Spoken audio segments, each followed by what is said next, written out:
Oh, there it is. Recently, I put some drift sleeves on my trike, which are just 10-inch diameter sections of PVC pipe.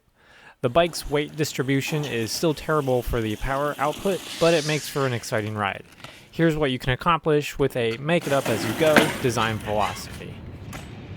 Okay, slight editor's note. I kept doing testing of how this trike performs in the wet and the dry. Wet, it performs the best because it's just the right amount of slip versus grip. But I kept doing wheelies and looping out a couple times, as you saw. So randomly, we tried this 8-inch foam block to push my butt further to the middle of the trike for like better weight distribution.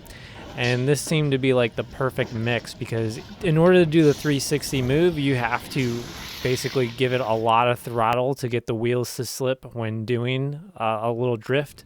And with the weight distribution, basically my butt like over and almost behind the rear axle, this kept happening where like I just don't have any weight in the front to control it. So took the seat off, put a block on it, secure the seat as even better than I had done before, but this piece of wood helped me push the seat forward about 8 inches. Much more controlled, but as you can see, the old position versus pushing the seat forward, this is the perfect weight distribution for this kind of trike. It's weirder because my knees basically touch the bars, but in the end, this is the best design for this. And it was something I'd considered, but really didn't comprehend until we did some fun testing out on the pavement. So here's how to make the thing. Can you build a drift trike for under $250? Of course not, but why buy it when you can build it for 3 times the cost? Here's the point of reference of what I want to build. And performance-wise, I mean, ideally we want Colin Furz's electric version of a drift trike, but he used over $2,500 in parts, so I'm going to cut corners to cut costs. So here's the parts list. First is this axle kit, a 3-phase DC motor and driver kit, wheels, yes, for a wheelbarrow, a chain master link, which is not included in the axle kit because I don't know why, a chair of whatever type, and some clip-on foot pedals. The cost-cutting freebies involve a decent 18-inch Skids BMX bike frame with at least a front wheel. And while salvaging, look for like 18-gauge square tubing in the recycle bin because that's going to add cost quickly. I'm going to use batteries that are available to me instead of buying like batteries for this. So speaking of cost, let's look at the axle kit, which makes some promises as well as compromises. It seems like a good idea, and the run out of the axle can be measured in millimeters. But that's okay though, you're not going to feel any of that slop because using good tires is the opposite of what I'm going to do. And I bet you're wondering, can these wheelbarrow tires drift? Definitely, maybe. So the motor I chose is 1800 watts, and that was a little kit from eBay as well. I don't have any complaints for it. It is configured for 48 volts, and my original plan was just to use 2 drill batteries. But that voltage with 2 drill batteries is right at the preset low battery protection rating in the motor controller. So 40 volts is where the motor controller thinks the batteries are dead on a 48 volt setup. So I had to bump this to 3 batteries, which is around 60 volts nominal, and so far it's working fine. I am determined to spend hours to make this work on the cheapest of pneumatic tires because actual drift tires are $200 for the pair. Surprisingly, this wasn't as hard as I expected. So first you have to disassemble the wheel, pop out the bearings, take the rim with the long barrel at the end, and locate the rolled lip. You have to grind this off, and then now you can see the seam that these are 2 parts here. And you can pop the long part out, and now we have 2 matching rims with a hole to clear the axle. And in order to fit the splined hub to the wheel and make this a driven wheel, just make some very heavy welds and hope for the best. There is an additional steel plate to beef up this part and to reinforce the hub, but I didn't take a photo of it because it looks real bad. I made it by hand. But now the axle can drive the wheels, and we have the cheapest, most unreliable tire to hit at least 20 miles an hour. I don't recommend doing this. We did do this at like 90% of the cost. Okay.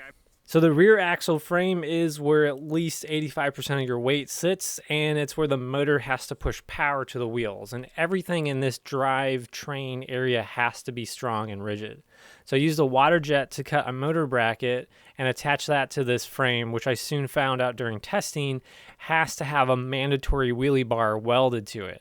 The frame in general is also a poorly thought out attempt to make it a bolt-on to fit any 18-inch bicycle frame. I was hoping to find a 20-inch BMX frame to handle the beating this rig would ensue and eventually swap it out and then weld that frame to it, but those weren't free and this frame was, so definitely recommend welding the bike frame to the rear axle frame.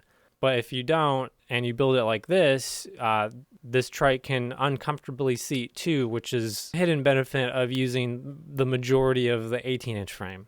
Don't forget to buy some U-bolts in random sizes. I had absolutely no good plan to attach this plastic seat to the frame, but if you find one with a steel frame, you can probably U-bolt it to the rest of your body assembly and hope for the best.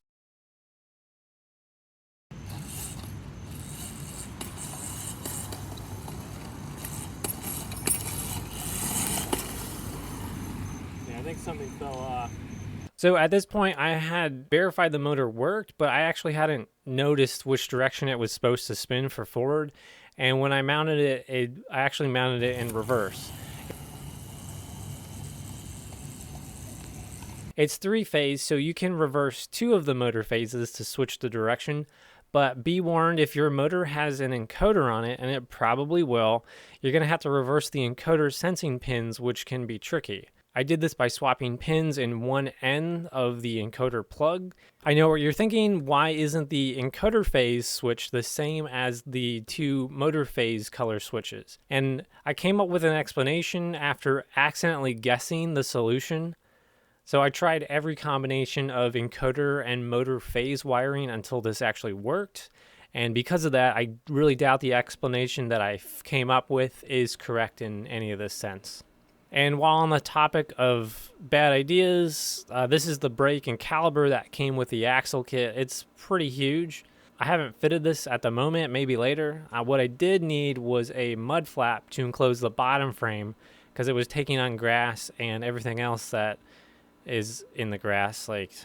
At this time I painted it and here we are. And also other stupid stuff. I also made this rear caster mount to match the plane that the wheelie bars stick out at. And this lets me roll the trike around like a suitcase and have it stand upright. This is definitely preferred for walking it to where you want to ride because this trike doesn't steer at all because it has a locked rear axle. So the only way you can steer is if you're basically if the wheels are slipping on what you're driving on, hence drifting. And yeah, you can't wheel it, you can't roll it anywhere because it just doesn't want to turn. This is Ryan from the future. I did have to add a chain tensioner, so after about riding this 6 full battery cycles, the chain did stretch a little bit, and I think the motor shifted from where I tightened it, but before the chain pops off, there's a chain tensioner. And that's the Drift Trike build. I'm in at least $400 for building this. It's not cheap. It was also kind of a wary build once I figured out how much power the motor could put out.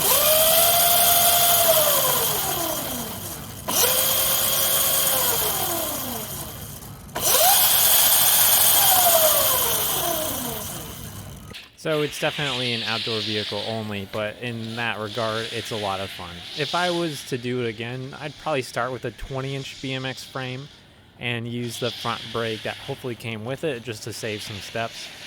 I would reuse the same wheel barrel tires because it can work. If I was to do drift sleeves again, like the PVC slicks, these are 3-inch wide, and with my weight, they're just a little bit too grippy. So going to 4 or 5-inch wide would be better.